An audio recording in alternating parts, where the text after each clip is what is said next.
I didn't know they let penniless disgraces in here.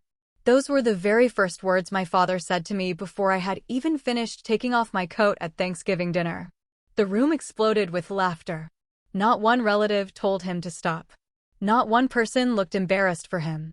Instead, they looked embarrassed for me, as if I truly deserved to be humiliated in front of the entire family. Then, as if I hadn't already been stripped of every ounce of dignity, my younger sister spent the rest of the evening bragging about the life-changing pitch she was about to give to a billionaire founder the following Monday. Everyone toasted to her future while treating me like I was a failure who had already lost at life. None of us knew that the moment she walked into that boardroom a few days later, everything she believed about me would be shattered. But to understand how that happened, you need to hear what really took place that Thanksgiving night. The drive to my parents' house was always a descent into a very specific kind of psychological anxiety. The sky that Thursday afternoon was a bruised, angry purple, threatening a brutal November snowstorm that the weathermen had been predicting all week. The heater in my old Ford truck was fighting a losing battle against the freezing air seeping through the door seals. I gripped the steering wheel so tightly my knuckles turned white, feeling the familiar rough texture of the worn leather under my palms.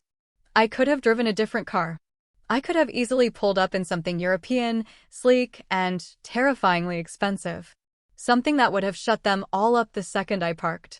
But I always took the old, beaten-up truck when I visited them.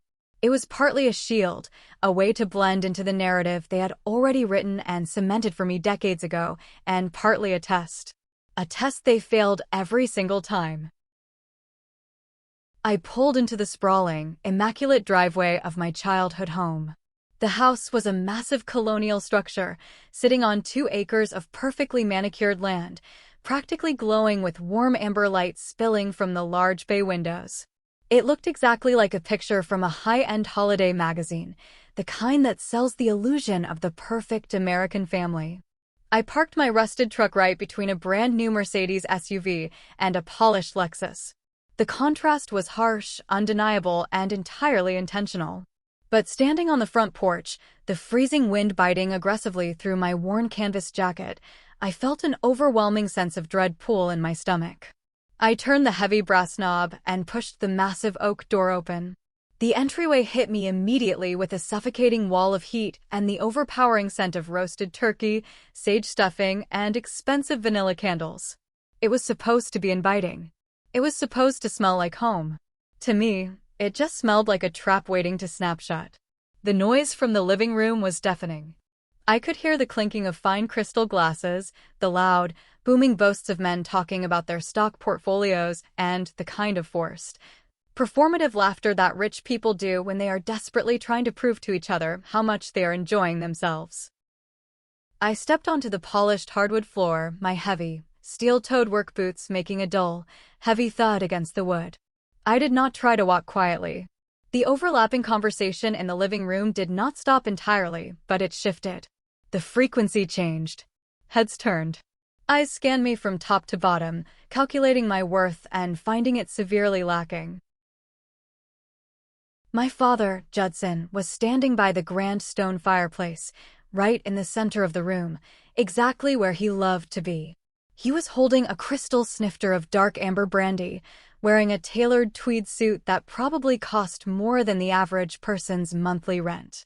He looked like the wealthy patriarch of an old money dynasty, which was exactly the carefully curated image he had spent his entire adult life trying to project to the world.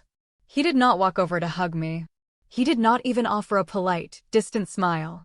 He just lowered his glass slowly, let his cold eyes travel down my faded blue jeans and my heavily scuffed boots, and curled his upper lip into that familiar, devastating sneer I had known since childhood. "Didn't know they let penniless disgraces in here," he said. His voice was not loud. He did not shout. But in that massive room, his voice carried perfectly, cutting through the background jazz music like a razor blade. The room grew quiet enough for every single syllable to land like a physical blow to the chest. Aunt Blair, standing near the velvet sofa with a tall glass of expensive champagne, let out a sharp, mocking laugh. It was the signal. It gave the rest of the room permission. A few other relatives joined in, their low chuckles echoing in the grand room, validating my father's cruelty. I did not flinch. I did not lower my head or break eye contact. I had spent 32 years building an emotional armor so thick and impenetrable that nothing he said could pierce the skin anymore. I just looked at him, gave a tight, slow nod as if I was confirming his ridiculous, self-serving delusion, and turned my back on him to walk toward the coat rack in the hallway. I slipped off my faded, grease-stained canvas work jacket. Right next to the empty brass hook hung a pristine, floor-length white mink coat. It looked soft, luxurious, and completely out of place next to my rough jacket.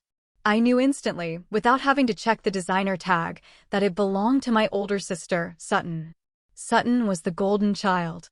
The flawless, brilliant, highly successful daughter who married well, lived exceptionally well, and never missed a single opportunity to remind everyone in her orbit of her superior status. The physical contrast between my rough, weather-beaten jacket and her luxurious, untouched fur was almost poetic. It was the physical, undeniable manifestation of our entire toxic family dynamic hanging right there in the hall. I hung my jacket up, taking a deep, slow breath of the heavy, cinnamon-scented air to steady my heart rate. I told myself I just needed to survive the next 3 hours. I just needed to keep my head down, eat a plate of dry turkey, endure the endless barrage of passive-aggressive insults, and then drive back to my real life where I was respected and powerful. But as I walked toward the formal dining room, deliberately choosing a seat at the drafty, isolated corner near the frosty window, I could not shake the heavy, creeping feeling that this year was going to be radically different. Have you ever stood right in the middle of your own family's living room and felt like a complete and total outsider? Dinner was served on delicate, gold-rimmed fine china that my mother, Althea, polished obsessively for weeks leading up to any holiday. The long mahogany table was practically groaning under the sheer weight of the excessive food. There were mountains of garlic mashed potatoes, roasted vegetables glazed in expensive honey, and a massive, perfectly browned turkey sitting in the center like a crown jewel. But as I took a bite, all I could taste was dry dust and old resentment. As I chewed the overcooked meat, I kept my eyes firmly focused on the intricate floral pattern of the silk table runner.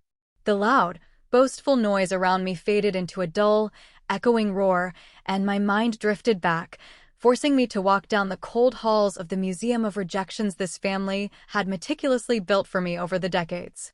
The very first artifact in that dark museum was from when I was 19 years old. While Sutton was busy rushing exclusive sororities and maxing out Judson's credit cards on designer clothes she wore once, I was standing in the backyard, covered head to toe in rough sawdust and sweat. I had noticed a massive, unfulfilled demand for heavy-duty, wooden shipping pallets at the local industrial park near the edge of town. So I took my meager savings, bought cheap scrap wood in bulk, borrowed a heavy pneumatic nail gun, and started building them myself by hand. It was grueling, back-breaking, blister-inducing manual labor, but I was actually making money. Real, tangible money that I earned with my own 2 hands. One humid Tuesday afternoon, I had dragged a massive stack of newly built, heavy pallets to the edge of the driveway, waiting for a local trucking company dispatcher to come pick them up and pay me in cash. Judson pulled up in his luxury imported sedan. He did not ask how my small business was doing. He did not congratulate me on my work ethic or my hustle. He got out of his car, looked at the perfectly stacked wooden pallets like they were rotting toxic waste, and actually kicked the top one over with his polished leather shoe. "Trash work," he had said, his voice dripping with absolute, unfiltered disgust. "You are embarrassing this entire family, Marlowe. We do not do manual labor. We are educated, white-collar professionals. Get this garbage off my property right now before the neighbors see you acting like a common-day laborer." He did not see a young, hungry woman showing incredible entrepreneurial spirit.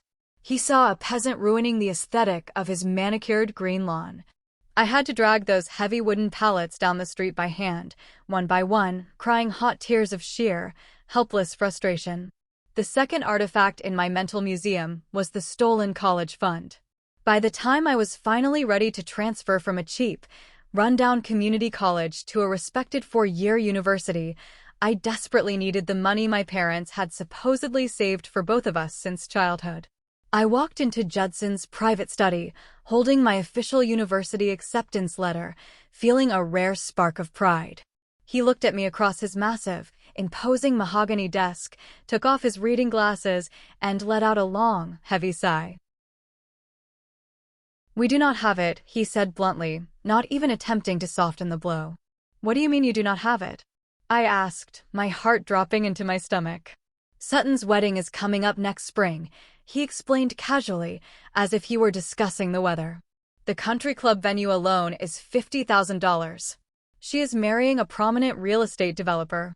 It is an investment in our family's prestige, Marlowe.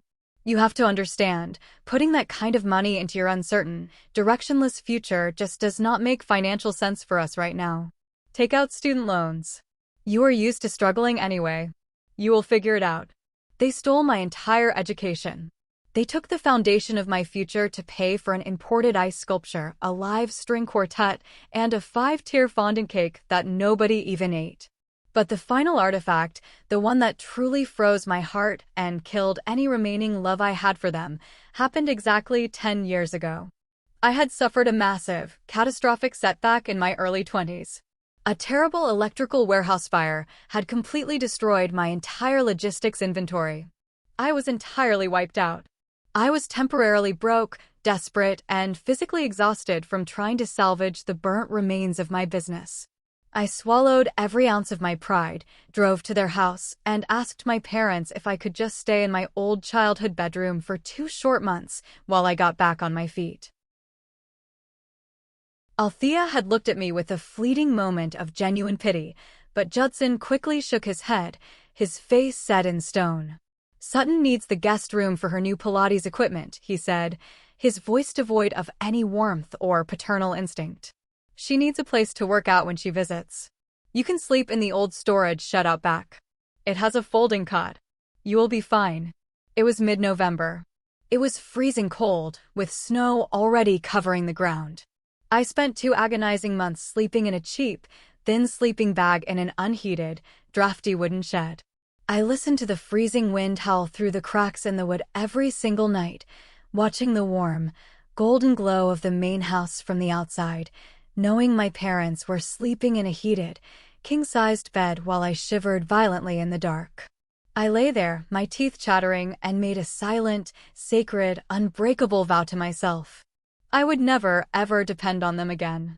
I would build a financial empire so vast, so powerful, and so untouchable that their little, pathetic world would look like a meaningless speck of dust in comparison.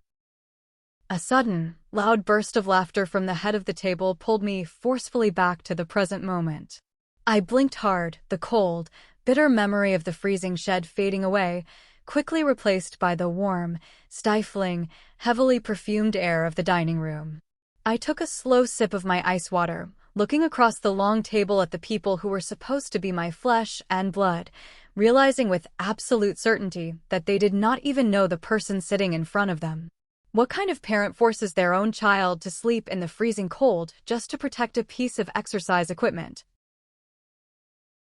If you are enjoying this story and want to see how this incredible revenge unfolds, please hit that like button on the video, subscribe to the channel, and leave a comment down below with the name of the city you are currently living in. Every single comment helps push this video to a wider audience, and I truly appreciate your amazing support. Sutton was, as always, holding absolute court. She sat near the head of the long table, directly to Judson's right-hand side, radiating that very specific, exhausting brand of arrogant energy that only comes from deep, unquestioned, lifelong entitlement. Her bright blonde hair was styled perfectly, falling in flawless waves over her shoulders, and a massive, blinding diamond ring caught the chandelier light every single time she gestured with her hands. But what really demanded the room's attention was the handbag sitting proudly on an empty dining chair right next to her. A pristine, fiery red Hermes Birkin bag. It sat there like a holy relic, a loud, obnoxious symbol of her supposed wealth and superior status. She was talking loudly, ensuring her voice carried over everyone else, complaining about her highly demanding job as a senior director of luxury commercial real estate. "It has been an absolutely exhausting quarter for me," Sutton sighed dramatically, swirling her expensive red wine in her crystal glass. "The commercial market is so aggressive right now, and my clients are incredibly demanding. But I am on the verge of closing the absolute biggest deal of my entire career. It is a massive portfolio acquisition. It is going to put me on the map globally." Aunt Blair leaned in from across the table, her eyes wide with greedy, desperate curiosity.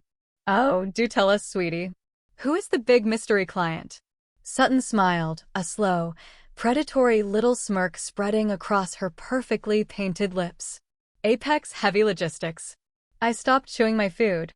The silver fork in my hand suddenly felt incredibly heavy. My breathing hitched for a fraction of a second before I forced my muscles to relax. "They're a massive industrial conglomerate," Sutton explained, waving her hand dismissively as if the company was beneath her, despite desperately needing their money. "Warehouses, shipping ports, heavy supply chain infrastructure, massive freight lines. Not very glamorous at all, I know. It is very blue-collar on the ground level. But they have incredibly deep pockets, and they are expanding aggressively all over the East Coast. I am pitching a $10 million commercial real estate portfolio to their executive board this coming Monday morning." Judson beamed, his chest visibly puffing out with overwhelming pride. $10 million. That is absolutely incredible, Sutton. You truly carry the family legacy. You are a natural-born winner. Sutton soaked in the praise like a sponge, her smile widening. Then, predictably, she let her cold blue eyes drift lazily down the length of the table until they locked directly onto me. I was wearing a plain, unbranded black sweater, quietly eating a small portion of mashed potatoes, trying to remain invisible. But she could not resist the urge to attack. She never could. "See, Marla?" Sutton said, her voice dripping with thick, fake sweetness that masked pure venom. "The logistics and industrial sector actually has a lot of money in it if you know how to operate at the top level. It is a real shame you never managed to move past the grunt work. Are you still driving a forklift down at those dirty docks? Or did you finally get a big promotion to sweeping the warehouse floors?"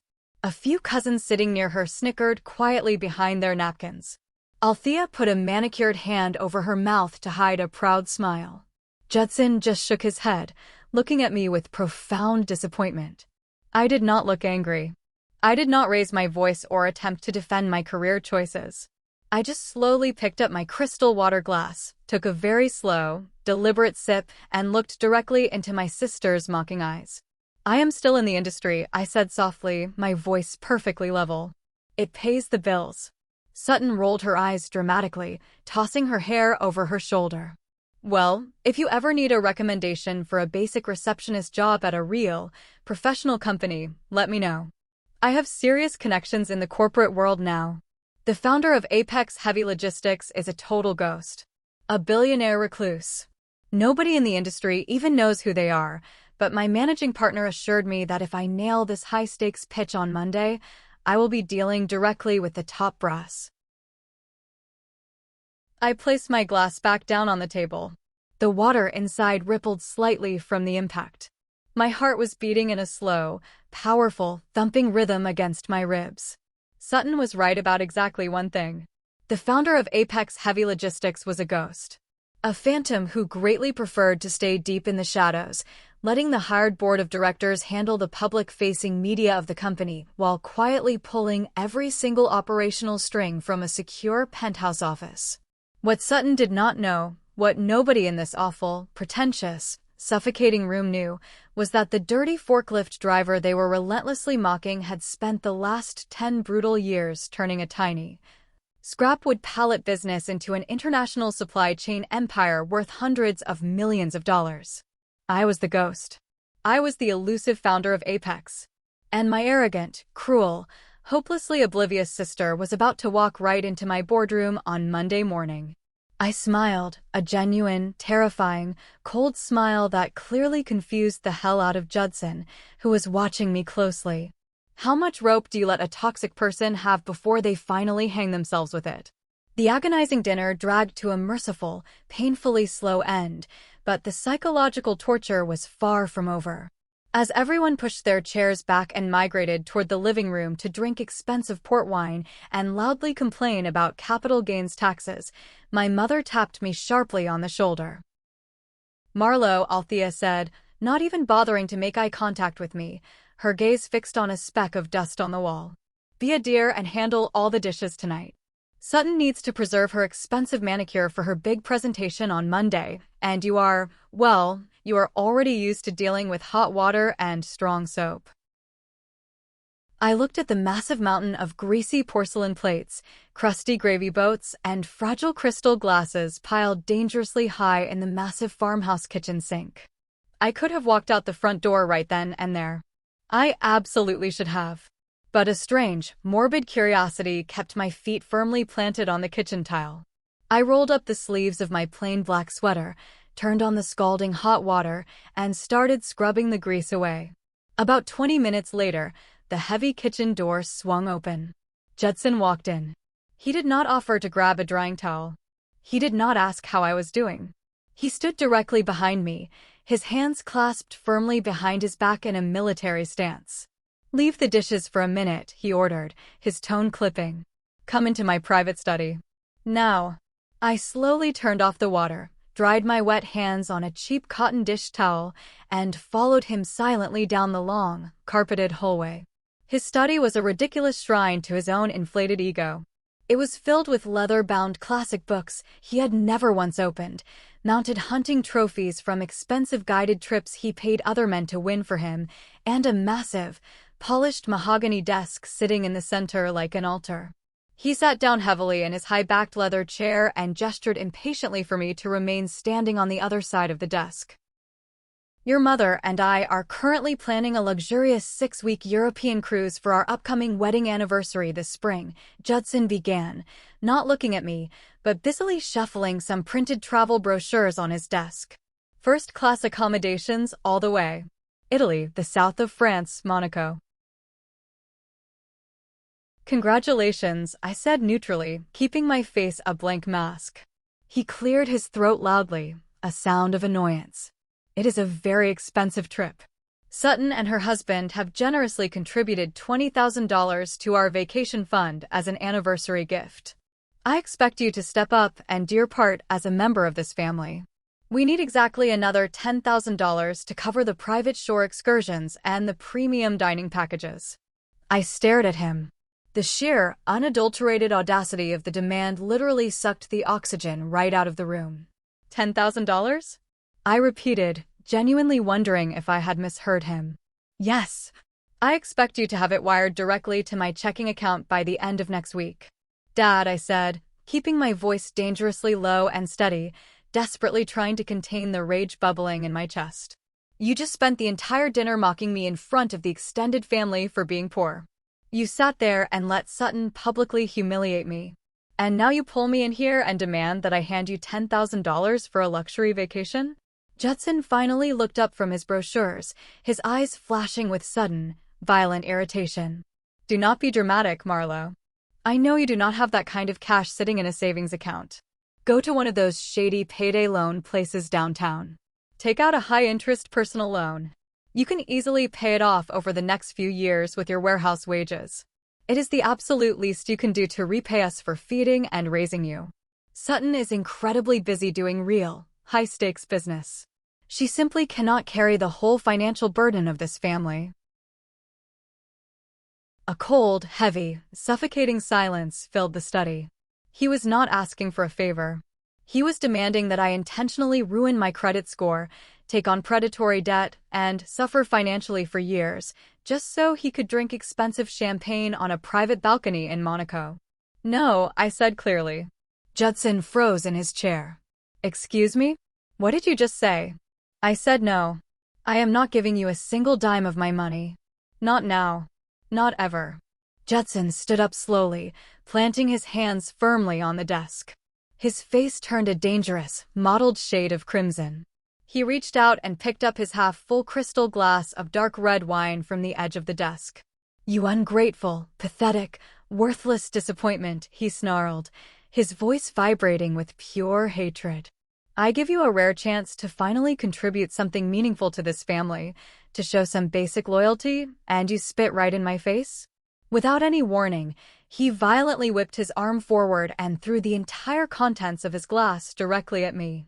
The dark red wine hit the center of my chest with a wet slap, splashing violently up across my face and instantly soaking deep into the fabric of my plain sweater. The cold liquid dripped slowly down my chin, stinging my eyes. I stood perfectly still, my feet rooted to the floor, feeling the freezing wine seep all the way through to my skin. What the hell is going on in here? The heavy study door swung wide open, hitting the wall with a loud bang. Uncle Thatcher stood in the doorway, his eyes wide in absolute horror.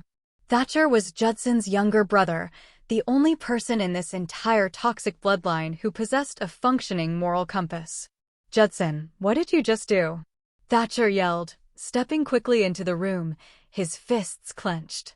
I am disciplining my disrespectful daughter, Judson spat defensively, slamming the empty crystal glass down onto the mahogany desk so hard I thought it would shatter. She is a selfish parasite. Get out of my house, Marlowe. Do not come back until you are ready to grovel and show some respect. Thatcher reached out to grab my arm gently, his lined face full of profound, heartbroken sorrow. Marlowe, I am so incredibly sorry. Come to the bathroom. Let me help you clean up this mess. I pulled my arm away gently but firmly. No, Thatcher. It is fine. Leave it. I turned my back on my father without saying another word. I did not yell. I did not cry a single tear. I walked calmly down the long hallway, grabbed my rough canvas jacket from the rack, and walked out the heavy front door into the freezing, howling snowstorm. I climbed up into the cab of my old truck, the freezing leather of the seat burning my skin through my wet clothes. I looked down at the dark, spreading red stain on my shirt. The sadness I used to feel was completely gone. The hurt was gone. All that remained in my chest was a cold, terrifying, razor-sharp clarity. They wanted to treat me like a monster? Fine. I was going to give them a goddamn Leviathan. Would you have walked away in total silence, or would you have screamed and burned the house down on your way out? Monday morning arrived, bringing with it a biting, freezing wind that whipped aggressively through the concrete canyons of the city. The sprawling metropolis was a dizzying maze of gray steel, reflective glass, and relentless ambition, all bathed in the harsh, unforgiving light of the early dawn. I stood in absolute silence in front of the massive floor-to-ceiling windows of my corner executive office, looking down at the tiny, ant-like traffic crawling 50 stories below on the busy avenue. The Apex Heavy Logistics Tower was a towering monument to relentless efficiency, calculated risk, and immense financial power. And I owned it. All of it. I was wearing a sharp, impeccably tailored charcoal gray wool suit that fit my frame like a second skin, projecting total authority. My hair, normally left loose, was pulled back into a severe, sleek bun. The dark red wine stain from Thursday night was gone, entirely replaced by an impenetrable armor made of imported silk and worsted wool. The heavy, frosted glass door to my office opened softly, the hinges completely silent. Marin walked in confidently. Marin was my chief operating officer. She was a ruthless, brilliant, and fiercely loyal woman who had been by my side since we were operating out of a leased garage. She held a sleek, black digital tablet in her hands and wore a knowing, slightly wicked smirk on her face. "Good morning, boss," Marin said, dropping the heavy tablet onto the center of my massive, polished glass desk with a satisfying thud. "The executive board is fully briefed and ready for the 10 o'clock pitch. The real estate brokers from Vanguard Commercial just arrived in the main lobby downstairs." "Did you get what I specifically asked for over the weekend?" I asked, turning away from the panoramic window and walking slowly toward the desk. Marin's smirk widened into a full, predatory grin. "Oh, I got absolutely everything. It took my corporate espionage guys about 3 hours to dig through their financial trash. Your sister's firm, Vanguard Commercial, is a rapidly sinking ship. They are hemorrhaging cash at an alarming rate. They lost 3 of their major corporate clients last quarter due to gross negligence and missed deadlines. I sat down slowly in my high-backed leather chair, tapping my manicured fingernails rhythmically against the cool glass of the desk. And Sutton personally? What does her profile look like? Maren swiped her finger across the tablet screen, bringing up a series of highly confidential financial documents, credit reports, and bank statements. Sutton is drowning in the deep end. She has over $400,000 in high-interest, revolving credit card debt. That bright red Hermes bag she loves showing off so much? It is rented from a luxury subscription service based out of New York. Her husband got quietly fired from his mid-level banking job 6 months ago for poor performance, and they have been secretly living off heavily leveraged equity lines of credit just to maintain their fake country club lifestyle. If she does not land this $10 million portfolio contract with us today, her firm goes bankrupt, and she personally loses her house to the bank in a foreclosure within 60 days. I stared intensely at the numbers glowing on the screen. The massive, glaring red deficits. The staggering amount of hidden debt. The grand illusion of wealth my family projected was nothing more than a fragile, cracked glass house, and Sutton was standing right in the middle of it, arrogantly throwing stones at everyone else. She desperately needs this deal to survive the year, Maren noted quietly, watching my face closely for a reaction. She will not get it, I replied, my voice completely flat and devoid of any human emotion. But I am going to let her pitch it anyway. Does she have any idea who I am? Maren shook her head firmly. No, not a clue. I handled all the preliminary correspondence strictly through generic corporate email channels. She firmly believes she is presenting to the Standard Acquisitions Committee and a mysterious, unnamed founder. She is currently standing in the lobby downstairs, loudly yelling at the barista because her oat milk latte is not hot enough. Perfect. Let her wait down there. Let her sweat in her rented clothes. I leaned back heavily in my chair, looking back out at the vast city skyline. For 32 years, my entire family had aggressively built their identity on the massive lie that they were inherently superior. They had weaponized money, using it as a blunt instrument to bludgeon me into submission and keep me in my designated place as the family failure. Today, I was going to take that weapon entirely away from them. I was going to violently strip away the rented designer bags, the leased luxury cars, and the fake, condescending smiles, and force them to look directly into a harsh mirror. What exactly happens when the person you brutally bullied your entire life suddenly holds the actual deed to your survival? Before I walked down the hall to the boardroom to execute the final phase of my plan, I had one more crucial meeting. Grady, my lead corporate attorney, stepped quickly into my office, shutting the glass door firmly behind him. Grady was a silver-haired legal shark who wore expensive three-piece suits and never lost a negotiation. He did not handle basic contracts, he handled corporate warfare. You asked to see the recent debt acquisition files, Grady said, handing me a thick, heavy manila folder sealed with a red, confidential stamp. I took the folder and opened it on my desk. Inside were the heavily redacted financial records I had specifically requested on a gut feeling after Thanksgiving dinner. Sutton was not the only member of my family living a massive, unsustainable lie.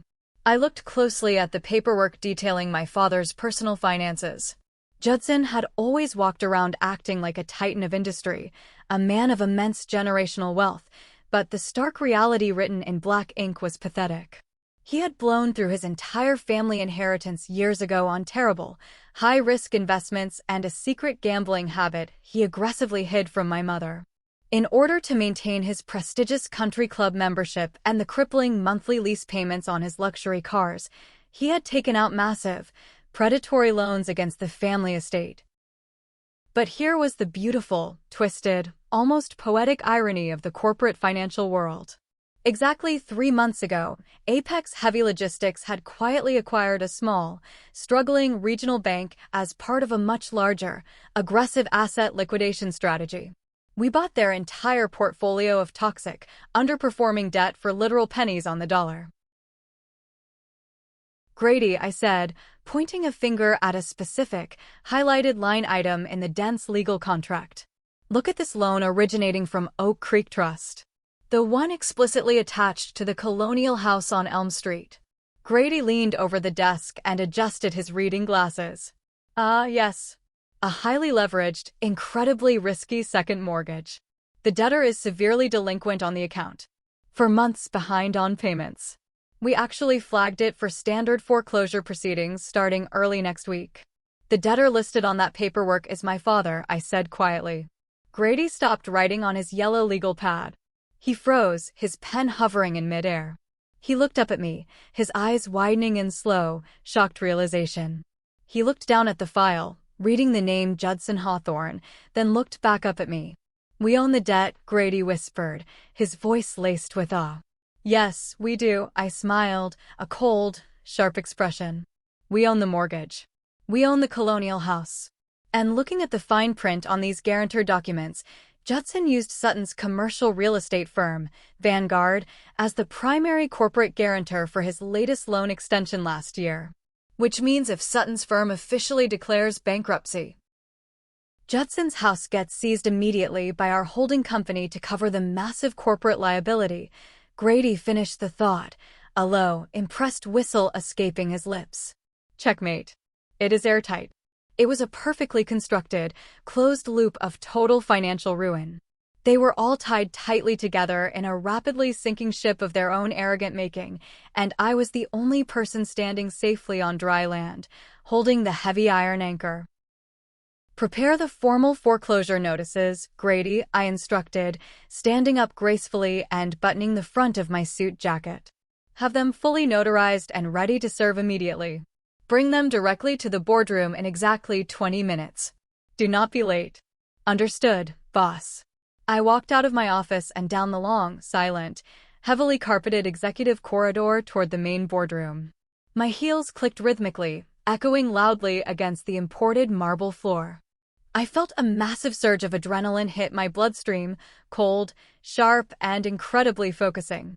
I was about to walk into a room and systematically dismantle my sister's entire reality piece by piece. I was about to look directly into the panicked eyes of the golden child and show her exactly what a penniless disgrace could do with real power. The stage was perfectly set. The trap was armed and ready to spring. All that was left to do was open the door and let the rat take the cheese. Are you ready to see what happens when the heavy boardroom doors finally open? Dear viewers, if you're watching and enjoying this dramatic comeback, please like the video, subscribe to the channel, and leave a comment with the name of the city you live in.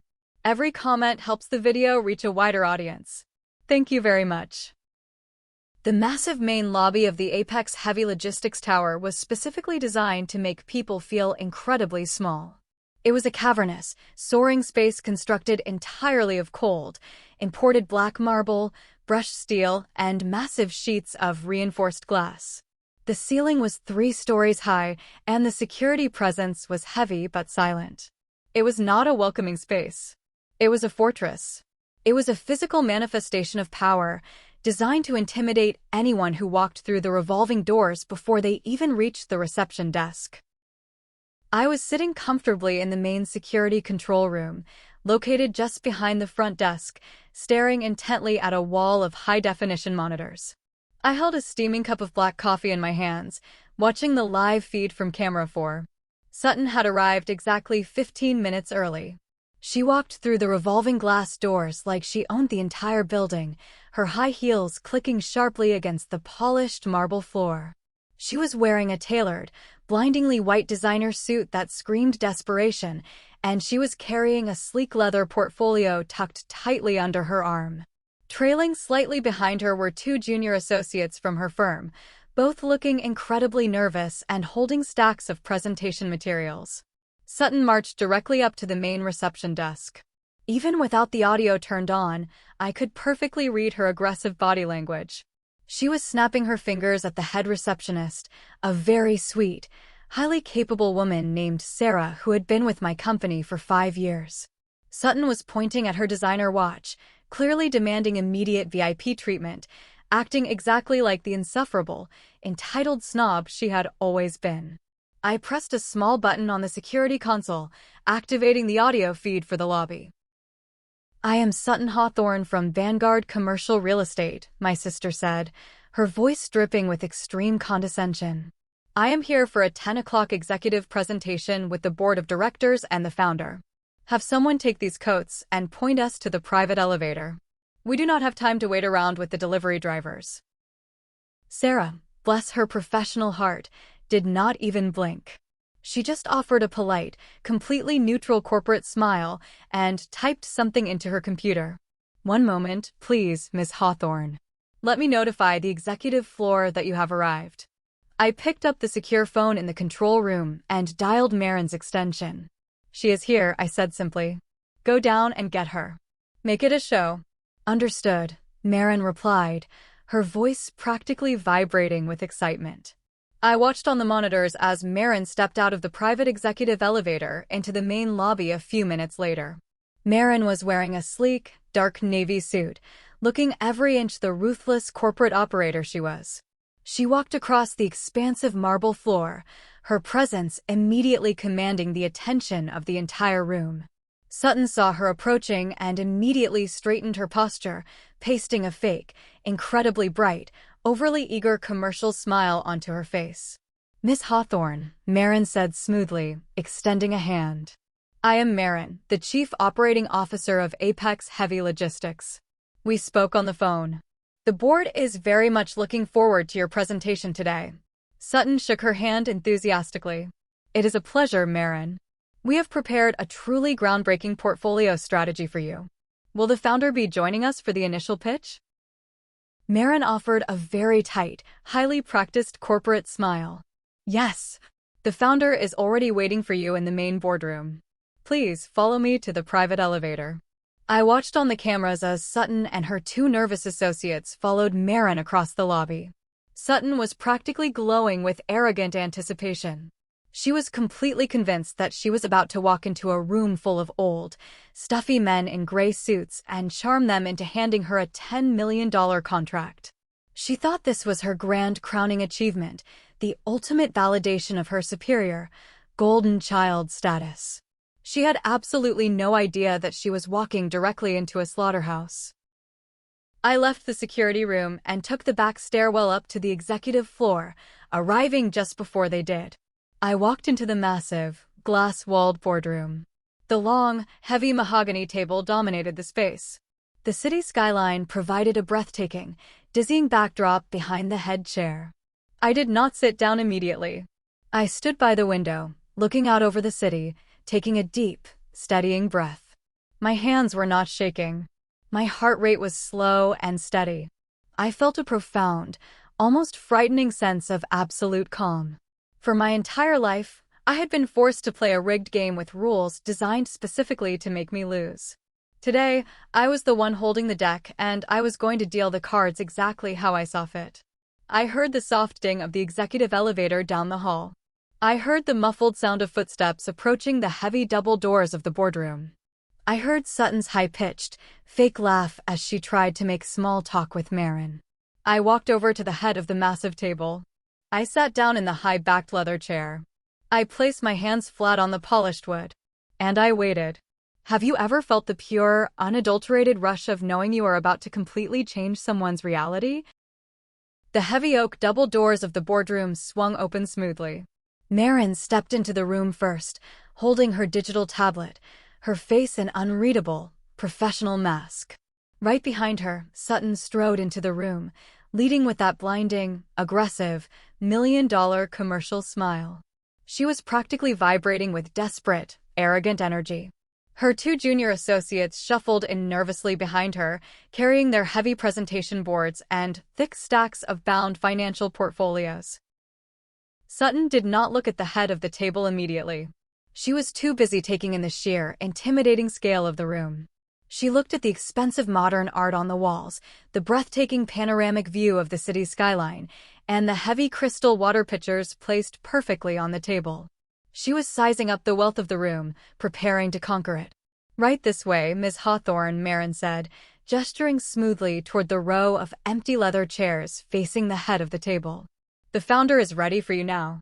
Sutton turned her head, fixing her flawless, practiced smile into place, ready to greet the billionaire recluse she had been dreaming about for weeks. Her cold blue eyes landed on me. The silence that followed was not just quiet. It was a heavy, suffocating, physical weight that instantly crushed all the air out of the massive room. Sutton froze. She completely, totally froze in mid-step. Her high heels stopped inches from the carpet. The bright, fake commercial smile violently wiped itself off her face, replaced instantly by a look of sheer, unadulterated, mind-bending confusion. I was sitting at the head of the table, wearing a tailored charcoal suit, my hands resting calmly on the polished mahogany wood. I looked at her, my face completely blank, projecting absolute, unwavering authority. Sutton blinked once, then twice. She looked back at the heavy double doors, as if she had somehow walked into the wrong building, the wrong dimension. She looked back at me. Her mouth opened slightly, but no sound came out. The blood rapidly drained from her face, leaving her looking pale, sick, and incredibly old. "Marlo?" Sutton finally whispered, her voice cracking, sounding weak and incredibly small in the cavernous room. What are you doing here?" She took a confused, shaky step backward, bumping into one of her junior associates. "Did you get a job here?" Sutton asked, her brain frantically trying to construct a narrative that made sense in her limited, arrogant worldview. Are you part of the cleaning staff?" "Marlo, you cannot be in here. This is the executive boardroom. The founder is about to walk in. You need to leave right now before you ruin my career. Get out." I did not move. I did not break eye contact. I just sat there, letting her panic simmer and boil over. "Good morning, Sutton," I said, my voice smooth, deep, and carrying perfectly across the long table. It did not hold an ounce of sisterly warmth. It was the voice of a predator greeting its prey. Sutton's breathing became shallow and rapid. She looked at Marin, her eyes wide with frantic panic. "Why is my sister sitting in that chair? Who let her in here? Where's the founder of Apex?" Marin did not smile. She just looked at Sutton with cold, professional detachment. "Ms. Hawthorne," Marin said calmly, "you are currently looking at the founder, the chief executive officer, and the sole majority shareholder of Apex Heavy Logistics. Please, take your seat so we can begin the presentation." One of the junior associates gasped out loud, dropping a thick file folder onto the floor with a loud slap. Sutton physically staggered. She reached out and grabbed the back of a heavy leather chair just to keep herself standing upright. Her perfectly manicured fingers dug into the dark leather. Her eyes darted wildly around the room, desperately looking for a hidden camera, a sign that this was a cruel, elaborate prank. "No," Sutton choked out, shaking her head violently. "No, that is impossible. That is absolutely impossible. Marlo drives a forklift. She builds dirty wooden pallets. She is broke. She is a complete failure. Judson said so. This is a joke." I slowly leaned forward, resting my elbows firmly on the table and steepling my fingers. "It is not a joke, Sutton," I said, my tone turning dangerously sharp. "For the past 10 years, while you were busy spending Dad's rapidly dwindling money on fake designer clothes and expensive country club memberships to impress people who do not even like you, I was busy building this company from the ground up. I own the warehouses you look down on. I own the shipping lines. I own this building. And right now, I own your undivided attention."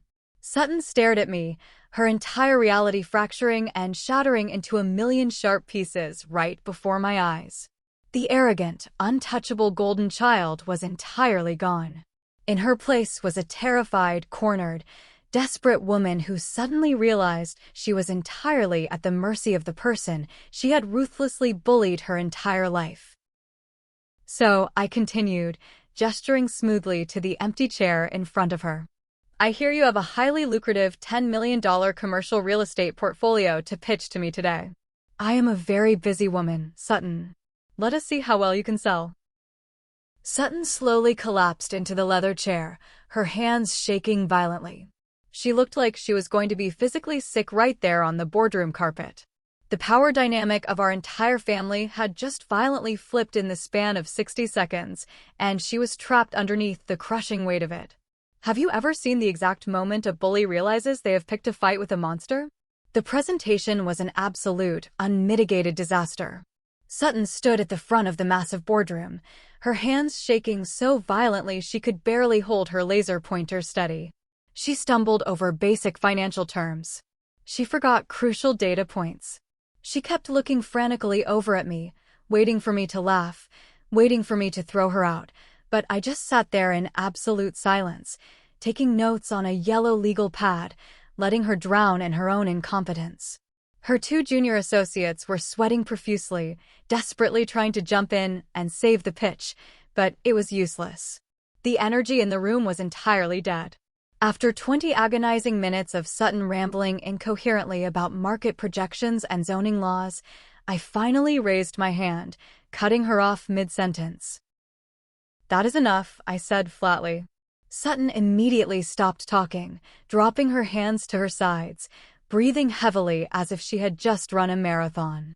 "You can pack up your materials," I told the two junior associates, not even looking at them. "Marin will escort you down to the lobby. Wait in the car. Sutton stays here."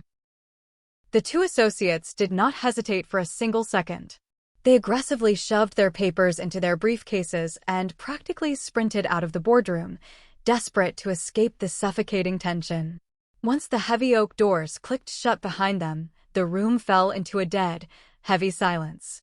Just me, Marin standing quietly by the wall, and my sister, who was currently staring at the floor, looking completely broken. Right on cue, the side door of the boardroom opened, and Grady, my lead corporate attorney, walked in. He was holding a thick, heavy stack of printed documents. He walked over and placed them firmly on the table directly in front of me, giving a curt nod before stepping back. "Sit down, Sutton," I commanded. She flinched slightly at my tone but obeyed, sinking slowly into the leather chair across from me. She refused to make eye contact.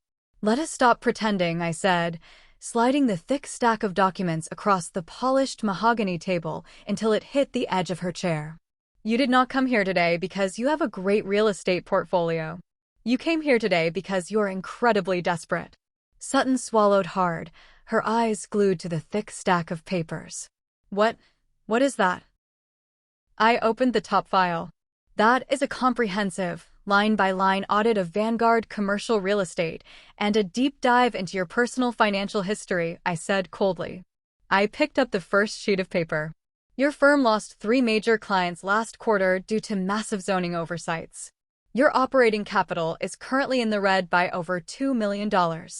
You are entirely leveraged on short-term bridge loans that are maturing next month, and you have absolutely no way to pay them back." Sutton's head snapped up, her eyes wide with sheer panic. How do you have that? That is strictly confidential. When you ask a massive corporate conglomerate for $10 million, we do our due diligence," I replied smoothly. "But the corporate failure is not the interesting part. The interesting part is your personal debt." I turned the page, tracing a manicured finger down a long column of red numbers. Over $400,000 in high-interest credit card debt. 6 missed mortgage payments on your luxury suburban home. Your husband, the supposedly brilliant investment banker, was fired 6 months ago, and you have been hiding it from the family to maintain appearances. And that beautiful, fiery red Hermes bag you bragged about at the Thanksgiving dinner table? I looked up, meeting her terrified eyes. "Rented.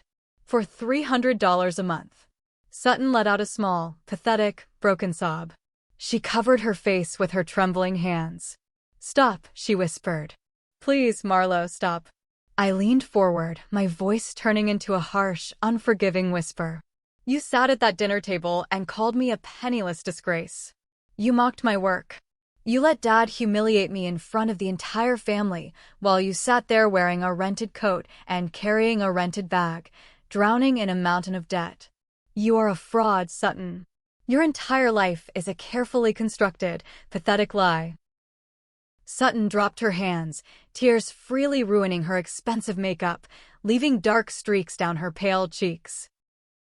"Please, Marlowe," she begged, her voice cracking, completely shedding her arrogant armor. "We are going to lose everything. The bank is going to take the house. We have absolutely nothing left. Just sign the portfolio contract. Please. It is $10 million to you. It is pocket change for Apex. But it will save my firm. It will save my family. Please, just help me. I am your sister. I stared at her. I watched her cry. I watched the golden child completely shatter into a million desperate pieces. A normal person might have felt a brief pang of sympathy. A normal person might have remembered their shared childhood and offered a lifeline. But they had killed that part of me a long, long time ago. I slowly closed the file folder and pushed it away from me. Business does not have any room for charity cases, sister, I said, echoing the exact sentiment Judson had used against me for decades. The portfolio you presented today is completely garbage. The properties are severely overvalued, the zoning is deeply flawed, and your firm is entirely incompetent. I would not invest $10 with you, let alone $10 million. Sutton let out a loud, agonizing wail, burying her face in her arms on the table. You can leave now, I said, standing up and buttoning my suit jacket. Marin will validate your parking downstairs. Do not ever contact this office again. I turned my back on her and walked out of the boardroom, leaving her sobbing uncontrollably in the empty room. The first domino had officially fallen, and it was a beautiful sound. Have you ever had to deny help to someone who spent their entire life trying to destroy you? It only took 3 hours for the explosion to reach the epicenter. I was sitting in my corner office, reviewing the quarterly logistics reports, when the secure red phone on my desk buzzed loudly.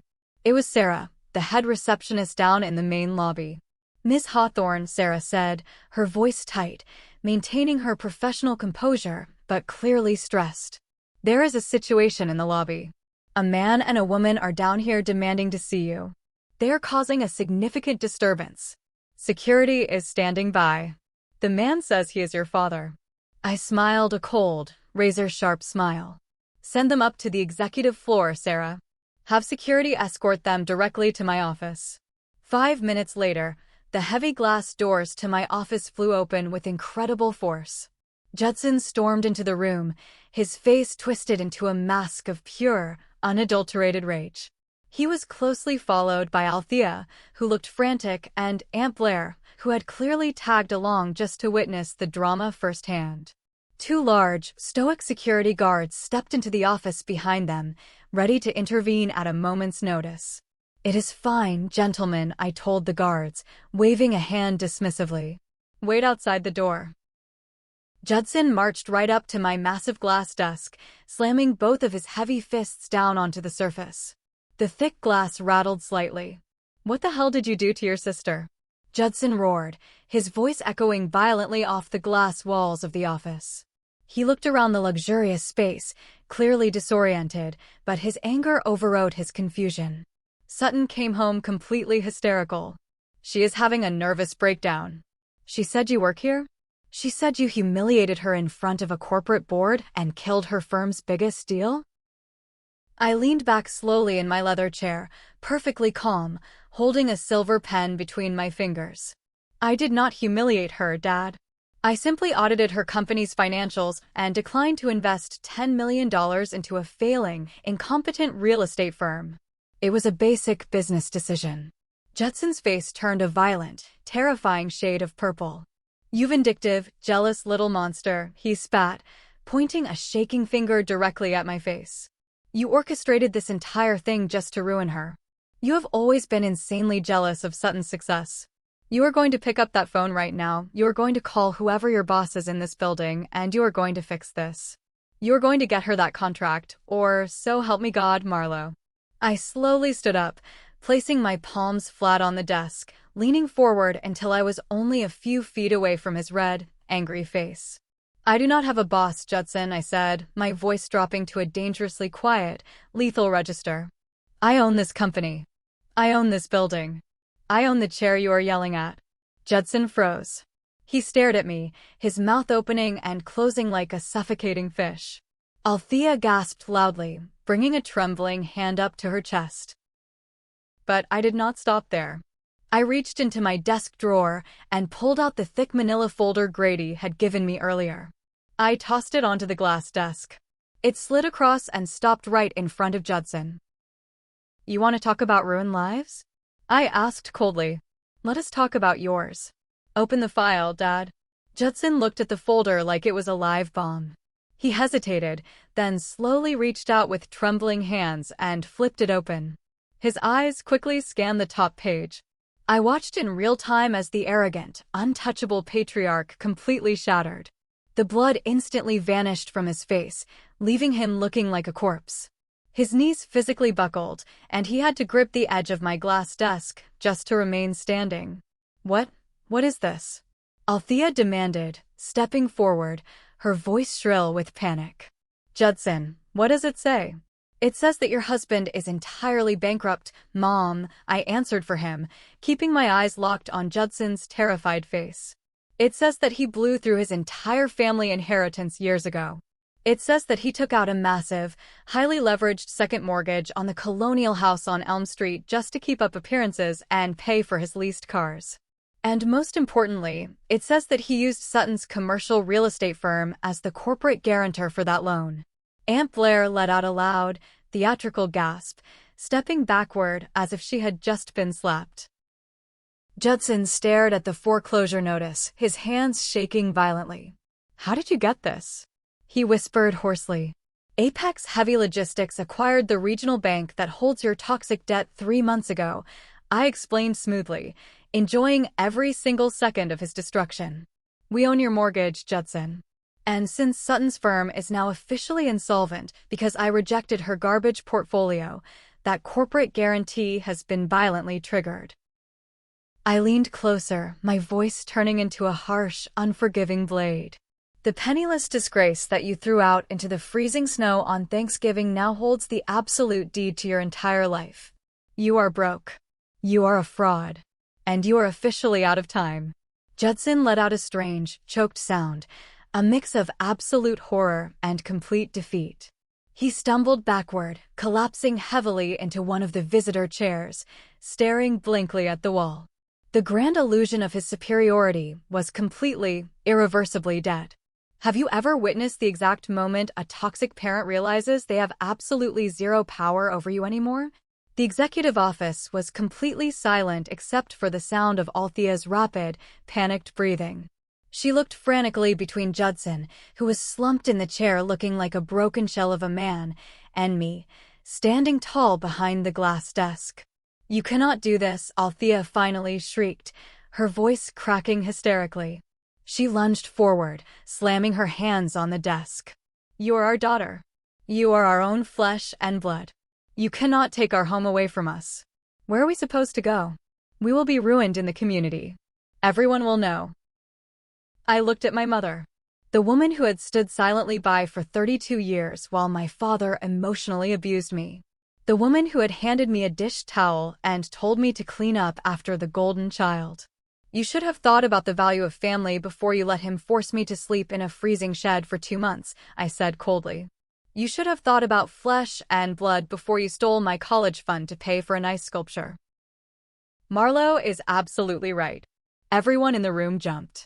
Uncle Thatcher walked slowly through the open office doors, having followed the chaotic group up from the lobby. He walked past a hyperventilating Aunt Blair and stood firmly by my side of the desk, crossing his arms and looking down at his brother with absolute disgust. I told you, Judson, Thatcher said, his voice heavy with years of built-up resentment. I told you for decades that the way you treated this brilliant girl was going to come back and destroy you. You built your entire pathetic life on a foundation of lies and arrogance. You dug this grave yourself. Now you get to lie in it. Judson did not look up. He just stared at the carpet, his hands trembling in his lap. Althea burst into loud, ugly tears, burying her face in her hands. Please, Marlowe, she sobbed loudly. We will do anything. We will apologize. We can be a real family now. Just give us a chance. I reached into my pocket and pulled out a beautifully embossed, thick paper envelope. It was the formal invitation to their massive, catered annual Christmas party, which had arrived in my mailbox that very morning. They always invited me just so they could have a target to mock in front of their wealthy friends. I held the invitation up so they could all clearly see it. I do not want an apology, I said quietly. And I do not want to be part of this family. I slowly, deliberately ripped the thick invitation perfectly in half. The sharp tearing sound echoed loudly in the quiet office. I ripped it again and let the shredded pieces flutter down onto the floor, landing right by Judson's expensive leather shoes. "You have exactly 30 days, I stated clearly, my voice projecting absolute, undeniable executive authority. The formal eviction notices have already been legally filed and notarized by my corporate attorneys. In exactly 30 days, my asset management team will arrive at the Colonial House on Elm Street with local law enforcement to forcefully secure the property. If you are not completely moved out by then, you will be physically removed for criminal trespassing." Judson finally looked up at me. His eyes were completely red and hollow. "You are really going to put your own parents out on the street?" he whispered. "No," I corrected him smoothly. "I am simply foreclosing on a severely delinquent corporate asset. It is strictly business, Judson. Nothing personal." I pressed the intercom button on my desk. "Security, please come into the office and escort these individuals completely off the premises. Do not allow them back into the building under any circumstances." The two large security guards stepped into the room immediately. "Sir, ma'am, it is time to leave," one of them said firmly, gesturing toward the open door. Aunt Blair practically sprinted out of the office, absolutely desperate to escape the blast radius of the scandal. Althea grabbed Judson by the arm, hauling the broken man to his feet, and they slowly, silently shuffled out of my office, surrounded by security. I stood by the window and watched them leave. I watched the poison that had infected my entire life finally walk out the door. Uncle Thatcher put a warm, supportive hand on my shoulder. "You did good, kid," Thatcher said softly. "You finally broke the chain." I took a deep, shuddering breath, feeling the crushing, invisible weight of 32 years finally lift entirely off my chest. I was free. I was finally, truly free. What is the most empowering thing you have ever done to cut a toxic person entirely out of your life? 6 months passed. The brutal winter melted away, giving way to a bright, incredibly vibrant spring. A lot of things can change in 6 short months when the heavy, suffocating anchor of a toxic family is finally cut completely loose. My business at Apex Heavy Logistics exploded, expanding into 3 new major international markets. But the real, profound changes were not happening on the corporate balance sheets. They were happening in the real world. The grapevine in our old, wealthy community was incredibly efficient, and the absolute destruction of the Hawthorne family illusion was the hottest topic of the decade. Sutton's commercial real estate firm, Vanguard, officially filed for bankruptcy 3 weeks after she bombed the pitch in my boardroom. With the firm dead and the corporate guarantee triggered, the bank seized her massive suburban house. I heard from a mutual acquaintance that she and her unemployed husband had to move into a tiny, cramped 2-bedroom apartment near the industrial park. The last time someone saw the former golden child, she was working as a junior retail associate at a mid-tier department store, aggressively trying to sell perfume to the exact same wealthy women she used to mock at the country club. As for Judson and Althea, they did not fare any better. They vacated the massive colonial house on Elm Street exactly on day 29, utterly terrified of facing the public humiliation of a forced police eviction. With Judson's hidden gambling debts finally exposed and his fake wealth completely vaporized, his country club friends dropped him instantly. They moved into a cheap, run-down rental property on the far outskirts of the city, completely isolated and utterly irrelevant. The Grand Patriarch was nothing more than an angry, bitter old man sitting in a cheap folding chair. But I did not spend my time gloating over their complete downfall. I was too busy building my own legacy. On a warm Tuesday afternoon in late May, I drove my old, reliable Ford truck down Elm Street. The neighborhood looked exactly the same, but the energy was entirely different. I pulled into the wide driveway of my childhood home. I walked up the front steps and pushed the heavy oak door open. The suffocating smell of roasted turkey and expensive vanilla candles was completely gone, replaced by the sharp, clean scent of fresh paint and cut lumber. The interior of the massive house had been entirely gutted. My construction crews had knocked down all the restrictive walls on the first floor, creating one massive, open-concept, light-filled space.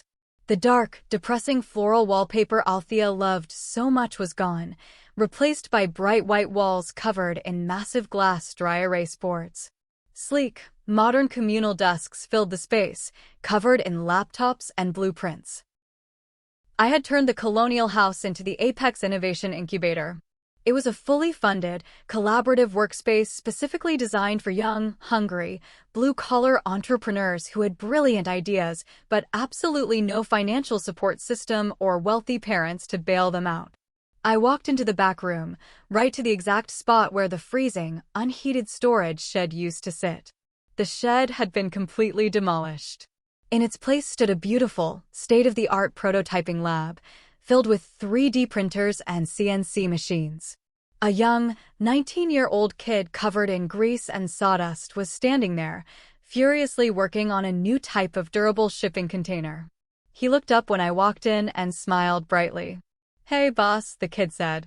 "The new design is holding up perfectly under the stress tests." I smiled back, a genuine, warm smile that reached all the way to my eyes. "Keep pushing it," I told him. "You are doing incredible work."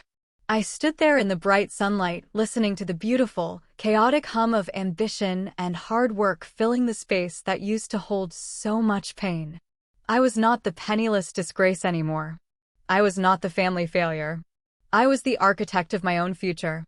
I had taken the very foundation of my deepest childhood trauma and successfully turned it into a powerful launchpad for other people's dreams. I had officially broken the cycle of generational toxicity. I built my own table, and I was inviting the whole world to sit down and eat. I am Marlo Hawthorne, and I am the ghost no one saw coming. Thank you so much for sticking around and listening to my story. I know it was a very intense journey, but it is one I felt I desperately needed to share with all of you. Family dynamics can be incredibly complicated, and sometimes the absolute hardest thing you will ever have to do is walk away from the people who share your blood in order to protect your own peace and build your true life. I hope this resonated with you in some meaningful way. Have you ever found yourself in a similar situation where you had to set a massive, unbreakable boundary with highly toxic family members or forcefully prove your worth to people who stubbornly refuse to see it? Let me know down in the comments below. I read as many of them as I possibly can. Also, if you are hearing my voice right now, that means you made it to the very end of the video. You are officially part of what I call the 1% Club. Please drop a comment with the letter W for winner. It is our secret code. A clear sign for me to recognize the incredible people who stuck with me through the darkest parts of the story, all the way to the bright light at the end. You guys are the absolute best, and I appreciate every single one of you. If you enjoyed this story, please hit that like button and follow the channel. We are building a strong, supportive community of people who refuse to be defined by their painful pasts. Take care of yourselves, keep building your own tables, and I will see you in the next video.